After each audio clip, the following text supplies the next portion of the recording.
Hello friends, welcome to my channel. देखिए, ये है हमारे सेवफल के प्लांट्स। तो फ्रेंड्स देखिए, हमने सेवफल के ये प्लांट्स घर पर ही ग्रो करे हैं। तो चलिए देखते हैं कि हमने इन प्लांट्स को सीड से कैसे ग्रो किया है। तो इसके लिए हमने लिया है एक एप्पल। तो फ्रेंड्स, अब हम इस एप्पल से सीड निकालने वाले हैं। तो जैसे हमने ये सेब लिया है, तो आप कोई सा भी सेब ले सकते हैं, क्योंकि हमारे यहाँ ये हमने एक बड़े साइज का एप्पल लिया है।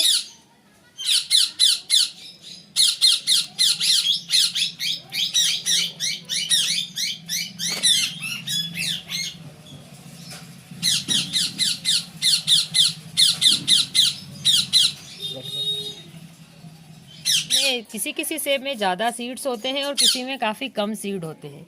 हमारे इस सेब में भी देखा आपने, जैसे इन कुछ पीसेस में सीड नहीं है और एक पीस में हमें एक सीड मिला है।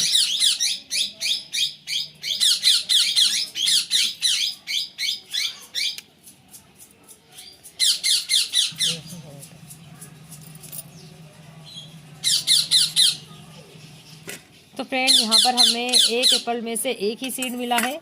तो चलिए अब हम देखते हैं कि हम इस सीड से प्लांट कैसे ग्रो कर सकते हैं। तो देखिए, ये है एप्पल का सीड।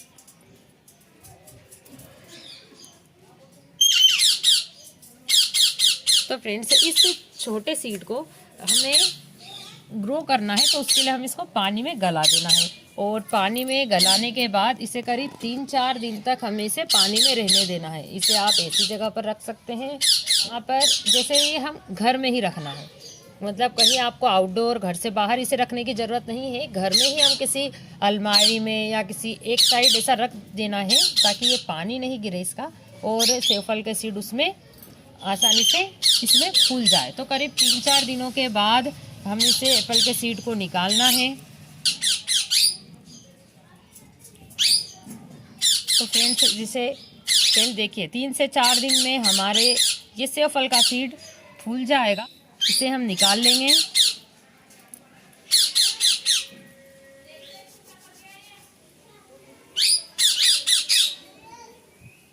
क्योंकि फ्रेंड्स, इसके लिए हमें थोड़े ज़्यादा सेब लेना होंगे, क्योंकि किसी किसी सेब में सीड नहीं होते और किसी में सूखे हुए सीड होते हैं। हमारे इस एप्पल में खाली एक ही सीड था और अब हमें इस सीड को छीलना है। तो ये सेवफल के सीड 4 दिन गलने के बाद काफ़ी चिकना हो जाएगा, और वैसे भी ये थोड़े चिकने होते हैं। तो इसको अगर हमें छीलना है, तो हमने इसे मिट्टी पर रख के थोड़ा सा हाथों से इसे साफ़ कर लिया है, ताकि इस पर जो चिकनाई जम गई है वो साफ़ हो जाए। उसके बाद ये आसानी से छिला जाएगा। देखिए, इसके ऊपर की जो ब्राउन वाली परत है, तो सीड के ये ऊपर वाली परत निकालना है हमें, क्योंकि अगर इसके साथ ही अगर हम सीड ग्रो करेंगे तो सीड को ग्रो होने में बहुत ज़्यादा टाइम लगेगा।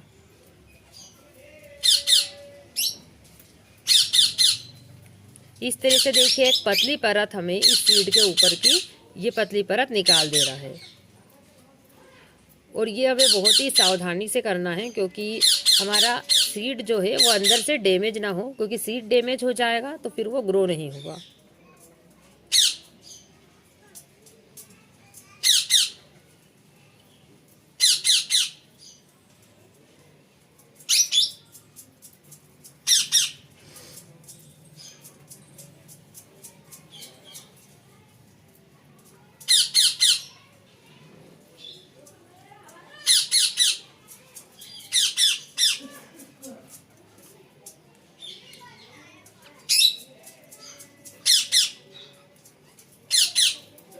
तो कुछ इस तरीके से हमने सीड को छील दिया है।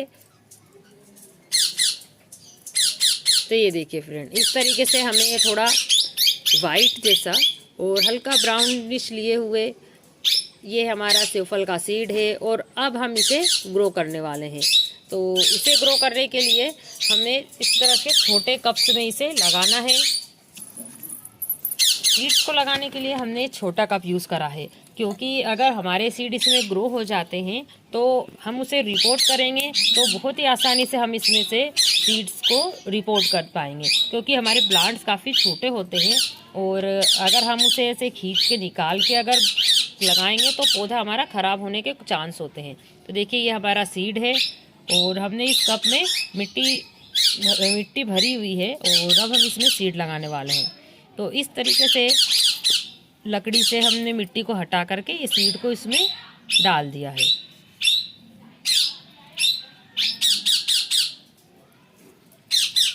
तो फ्रेंड्स, सीड लगाने के बाद करीब 15 से 20 दिन बाद सीड ग्रो हो जाता है। और इसके लिए फ्रेंड्स आपको कुछ ज़्यादा सीड लेने होंगे, क्योंकि ज़रूरी नहीं कि हम जितने सीड लगाएं उतने ही प्लांट्स हमारे तैयार हों। क्योंकि इसमें प्लांट्स जैसे ये हमारे 2 एप्पल के सीड्स ग्रो हुए हैं, हमारे 2 प्लांट हैं। इसके लिए करीब हमने 7-8 सीड्स लगाए थे। इसी तरीके से जैसा हमने आपको बताया, तो इस तरीके से जब हमने सीड लगाए तो हमारे 7-8 में से 2 प्लांट्स तैयार हुए हैं और हमने इसे इस कप में लगाया हुआ है और आज हम इसे रिपोर्ट करने वाले हैं। और फ्रेंड्स, इस एप्पल के सीड ग्रो करने का सबसे अच्छा टाइम होता है अक्टूबर से मार्च तक। तो अक्टूबर से मार्च के बीच में आप कभी भी एप्पल के सीड्स लगा सकते हैं, क्योंकि जब बहुत अप्रैल मई का जो महीना आता है बहुत ज़्यादा गर्मी होती है, तो उस समय हमारे सीड्स के ग्रो होने के चांस काफ़ी कम होते हैं। और जितना ही मौसम ठंडा होता है या फिर ये शुरुआती हल्की ठंड भी होती है, तब भी हमारे सीड आसानी से ग्रो हो जाते हैं। तो फ्रेंड, आज हम जैसे कि हमारे एप्पल के सीड्स है, तो हमारे इस छोटे ग्लास में हमने लगाया हुआ है। फ्रेंड्स, ये सीड हमने फरवरी के शुरुआती वीक में लगाए थे, यानी फरवरी के शुरुआत में ही हमने सीड लगा दिए थे और उसके बाद करीब 15 से 20 दिन बाद हमारे सीड्स ग्रो हुए हैं। और अब देखिए, जैसे कि हमारा मार्च का आधा महीना हो चुका है और उसके बाद हमारे प्लांट इतने बड़े हो गए हैं।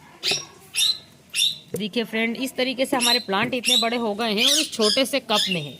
और अब इनकी जड़ें जो हैं वो सीधी होती हैं, सीधे नीचे मिट्टी में जाती हैं। तो हम अब इसको आज रिपोर्ट कर देंगे, क्योंकि बहुत ज़्यादा दिन तक हम इसमें रखेंगे तो जड़ों को आगे ग्रो होने के लिए जगह नहीं मिलेगी, तो हमारे रूट्स उसी में बाउंड होने लगेंगे। तो इसके लिए आज हम इन्हें रिपोर्ट करने वाले हैं। तो चलिए देखते हैं फ्रेंड्स कि इसमें हम इसे एप्पल सीड्स को हमें किस तरीके की मिट्टी में लगाना है। तो फ्रेंड्स, अब हम हमारे एप्पल प्लांट्स को लगाने के लिए मिट्टी तैयार कर रहे हैं। तो ये लिया है हमने हमारी नॉर्मल गार्डन सॉइल। तो और उसके लिए हमने एक पॉट तैयार करा है। पॉट में हमने होल करके उस पर ठीकड़ी रख दी है ताकि हमारे प्लांट का ड्रेनेज अच्छा हो। गार्डन सॉइल में हमने मिलाई है बोन मील, तो करीब 1 मुट्ठी के करीब बोन मील, और मिट्टी हमने इतना ही लिया है ताकि हमारे इस पॉट में वो मिट्टी आ जाए। तो बोन मील डालने के बाद अब हम इसमें मिलाने वाले हैं नीम खली। नीम खली हमारे पौधे को फंगस से बचाएगी। और करीब 1 मुट्ठी के करीब हमने इसमें नीम खली मिला दी है। और ये है वर्मी कंपोस्ट। वर्मी कंपोस्ट भी करीब हमने 1 मुट्ठी मिलाया है। तो हमने इस छोटे पॉट के अकॉर्डिंग यहाँ पर मिट्टी तैयार कर रहे हैं।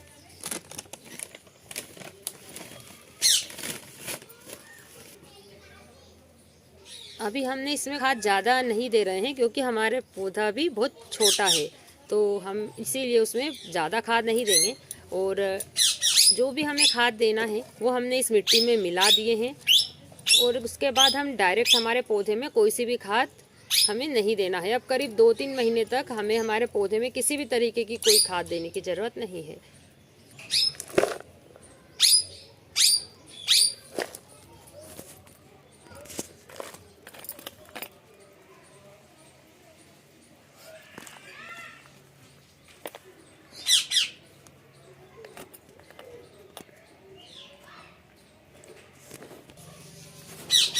अब हम हमारे इन प्लांट्स को निकाल करके इस पॉट में लगाने वाले हैं। तो फ्रेंड, इस तरह के पेपर वाले कप्स में पौधे लगाने का सबसे अच्छा फ़ायदा यही होता है, हम इसमें से प्लांट को इस तरीके से पेपर कप को फाड़ के आसानी से हमारे प्लांट को निकाल सकते हैं। तो देखिए, इस यहाँ पर इसमें जड़ आ गई है।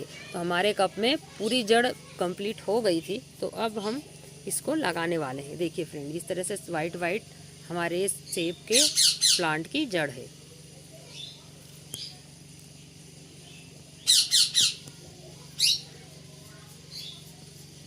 इन दोनों पौधों को हम इसी में एक ही पॉट में अलग अलग करके लगाने वाले हैं, क्योंकि फ्रेंड, सेब ठंडे इलाके का पौधा होता है तो अब हम इसे रिपोर्ट कर रहे हैं और रिपोर्ट के बाद भी हम इसे कुछ दिन तक तो शेडी एरिया में रखेंगे, पर उसके बाद भी हम इसको, जैसे अब गर्मियों का सीज़न आ रहा है तो हम इसको तेज़ धूप में नहीं रखेंगे, क्योंकि इसको और ऐसी जगह रखेंगे जहाँ पर सुबह की थोड़ी धूप आए और बाकी पूरे दिन छाँव रहे। तो इस तरीके से जहाँ भी ठंडक होती हो, जैसे हमारे गार्डन के एरिया में या टेरेस गार्डन में, जहाँ पर भी जो ज़्यादा ठंडा एरिया हो, हमें उसी तरफ हमारे इन प्लांट को, सेब के प्लांट्स को रखना है।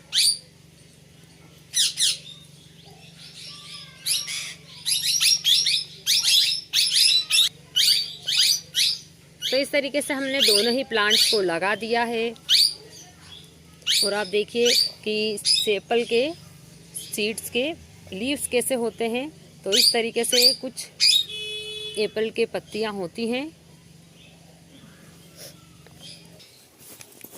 फ्रेंड्स, अब हम पौधे में पानी देंगे तो उसके लिए हम पानी में देखिए है ह्यूमिक एसिड हमने लिया है, ये करीब 2 चीट ह्यूमिक एसिड लिया है। तो हम इसे, ये 1 लीटर वाला हमारा कप है, 1 लीटर वाला पॉट है, तो इसमें हमने ये 2 चीट ह्यूमिक एसिड मिला दिया है और अब हम इसे हमारे पौधे में दे देंगे। हम ह्यूमिक एसिड वाला इसमें पानी इसलिए दे रहे हैं क्योंकि अभी हमने इन पौधों को रिपोर्ट करा है, तो हमने इसे इसलिए दिया ताकि हमारे पौधे में मिट्टी में न्यूट्रिशन और बढ़ जाए और हमारे पौधे के लगने के चांस भी बढ़ जाएं। क्योंकि ह्यूमिक एसिड पौधे को जो हम रिपोर्ट करते हैं उस समय पौधे को जो शौक लगता है, यानी कि पौधे हमारे जब रिपोर्ट होते हैं तो उस समय ह्यूमिक एसिड हमने इसमें दे दिया है थोड़ा सा, तो काफ़ी चांस है कि हमारे पौधे लग जाएंगे। तो फ्रेंड्स, हमारे पौधे लग कर के तैयार हैं। तो फ्रेंड्स, अगर आपको ये वीडियो अच्छा लगे तो इसे लाइक कीजिए, शेयर कीजिए और मेरे चैनल को सब्सक्राइब कीजिए।